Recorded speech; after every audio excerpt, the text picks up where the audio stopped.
नमस्कार।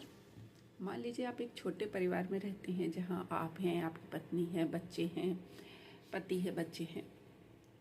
तो आपकी जिम्मेदारी उनके प्रति है। आप एक ऐसे परिवार में रहते हैं जहां आपके साथ माता पिता भी हैं, भाई बहन भी हैं, तो आपकी जिम्मेदारी उन तक बढ़ जाती है। आप ऐसे परिवार में रहते हैं जहाँ चाचा ताऊ का भी परिवार है, आसपास में रहते हैं, तो उनके प्रति भी आपकी जिम्मेदारी हो जाती है कि अपने घर की सब्जी ला रहे हैं तो उनकी भी ले आएँ, या कोई बीमार है तो वहाँ जाएँ। कि जिम्मेदारियाँ हमारी सीमाएं बढ़ती जाती हैं जैसे जैसे ज़्यादा लोग उस सीमा के अंदर आते जाते हैं। वही बात जब किसी युग पुरुष की आती है, चाहे वो राम हो, कृष्ण हो, महात्मा गांधी हो, बुद्ध हो, तो जब उन्हें अपने परिवार के सीमित दायरे में कस करके उनको परखने लगते हैं तो हम उनके साथ अन्याय करते हैं और उस क्षमता का भी अन्याय करते हैं जो घर की सीमाएं तोड़ करके ही आगे बढ़ती है। क्योंकि जिसका परिवार जितना बड़ा होता चला जाता है उसकी जिम्मेदारी उतनी ही बड़ी होती चली जाती है और वो छोटे हिस्से पे उतना केंद्रित ध्यान नहीं कर पाता है।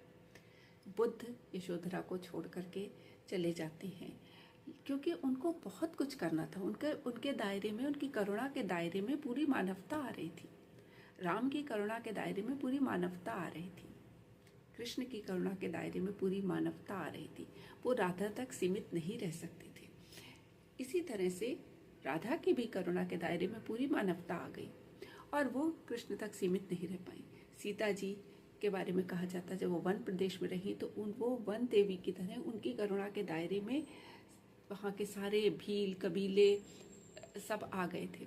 तो वो इस बात का शोक मनाने की जगह उस जगह को ज़्यादा बेहतर और ज़्यादा अच्छा बनाने का प्रयास करने लगी और करती रही लगातार।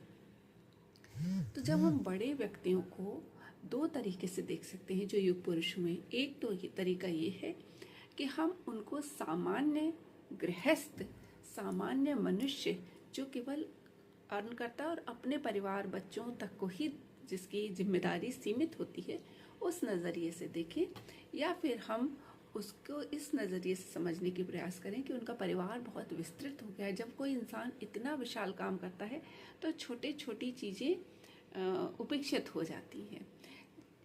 इस नज़रिए से देखें। जब हम उनको इस नज़रिए से देखेंगे तो हम उनसे बहुत सारी चीज़ें सीखेंगे।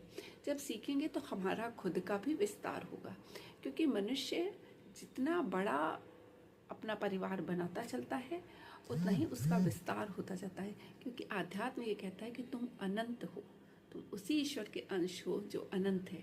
तो अनंतता की ओर जाना ही